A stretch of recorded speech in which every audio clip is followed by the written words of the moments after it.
before we move on. So it's interesting you bring up about pigs because I remember talking to someone in culinary school about this, how people are like, "Oh, I won't eat pigs, they're dirty." Like, do you know how chickens are raised? Like, pigs are relatively clean. Like, chickens, like they sometimes eat their own excrement. Like they're in cages on top of each other. All this. Like I Yeah. think it's like 1 in 3 chickens has salmonella. That's why chicken has to be cooked well. Whereas like pork, like I wouldn't eat raw pork, but I mean you can have pork medium. And like I say, last trichinosis case was 70s. So it's like, I mean, yeah, if you were to eat from pigs raised next to like a sewage plant or something, yeah, you'd get sick. But I mean, it's like in general, it's not really a big thing.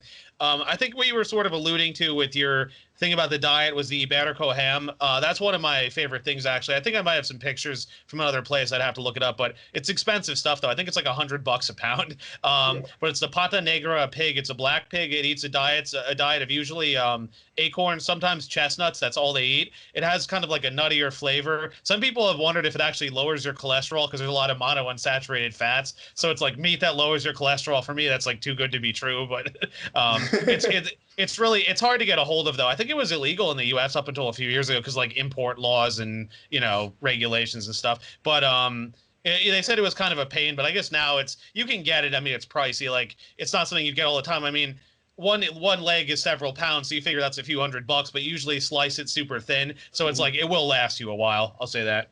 Um, the the way animals are raised, I was thinking of the wild boar versus the pigs, how the flavor changes with that too, because the wild boars are gamier and leaner because they're running around all the time.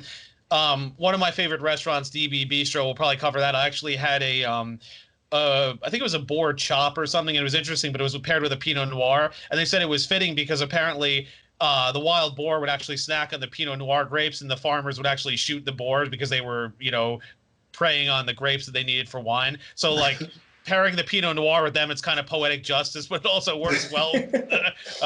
Yeah, that was a really nice dish. Again, we'll do that in a future thing. And then the other two things I thought of, I had some friends actually way upstate. It's Cherry Valley. It's near Albany. Beautiful area. It's like really middle of nowhere. Like it's very like picturesque. Like there's like cows walking along the road, and there's like a nice view of the mountains. But it's like it takes like an hour to get to like a mall or something.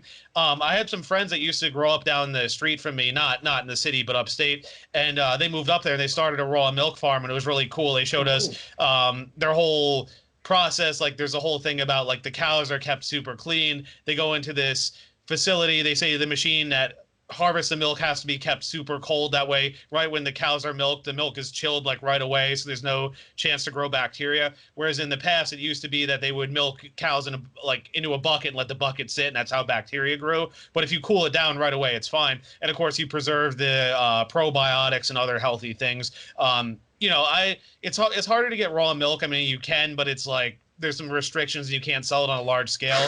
So yeah, I know it's stupid. So that's the thing. Like you can get certain cheeses upstate made with raw milk, but it's like only in small batches. I mean, the whole thing's stupid, but you know how we feel about government. So, and then Yeah. the last point I was going to make was that it's interesting you bring up about adrenal glands. And I remember in a culinary school, we actually do a meat fabrication class, and the teacher showed us where the adrenal glands are. He said those are the most bitter tasting things you'll ever eat. So you have to make sure to cut them out. And my friend Abraham, of course, being Jewish and doing the kosher diet, he said that's one of the prerequisites to a kosher slaughter is the animal has to be killed in one swoop, but the animal can't feel any pain or be scared. Like you have to pull that off. And then the one fell swoop thing is tough too, because that can be, hard to get right exactly, but it's like, it's not kosher unless it meets that criteria. Plus it gets blessed and other things. So, Yeah.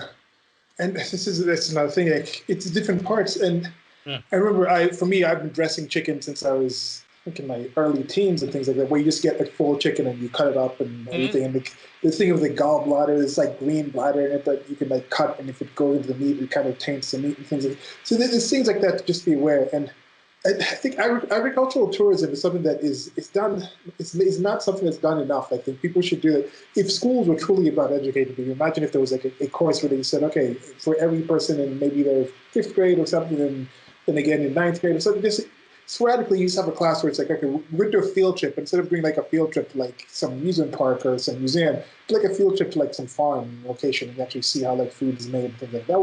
That'd be kind of cool to actually have stuff like that. But if you are out now, you've been locked up in your homes for the pandemic for this time, and you're thinking of, hey, let's go on some vacation, maybe you're not able to actually leave your country, check within the country that you're in, and you could probably find certain farms and certain locations where you can go and actually see and witness how certain foods are made. And I think that would be very interesting to see. There's a lot of people who have not really experienced that, who have not really seen that. I was thinking of it, there's probably a lot of people who you can convince that onions grow on trees and picked like apples. Because if they've actually seen how actual onion grows, like you can probably convince some people that.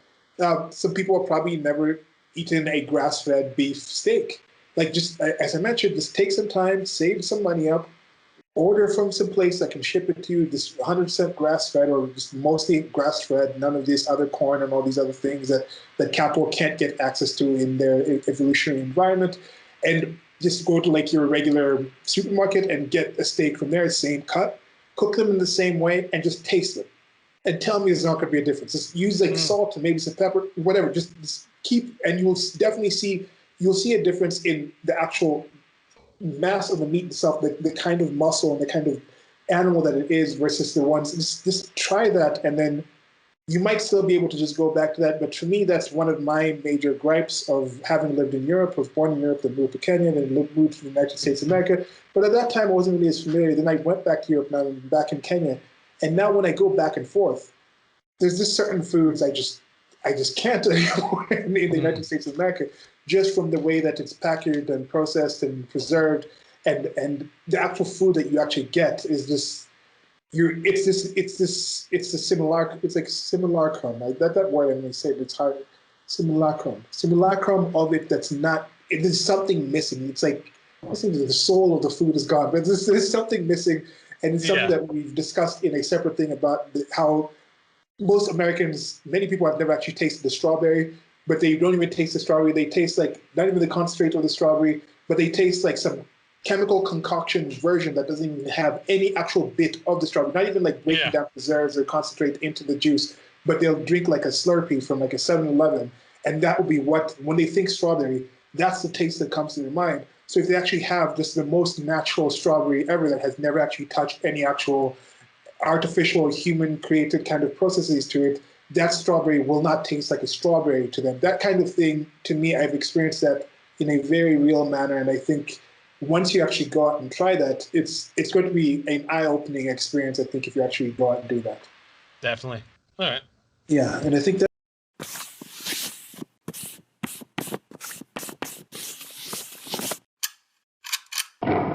Thank you for listening. This has been a clip from an actual longer recording that I'll try to leave a link to on the screen or somewhere around here where you're listening to this. Presents. Presents. Presents. Presents. Peasants. Okay. Okay.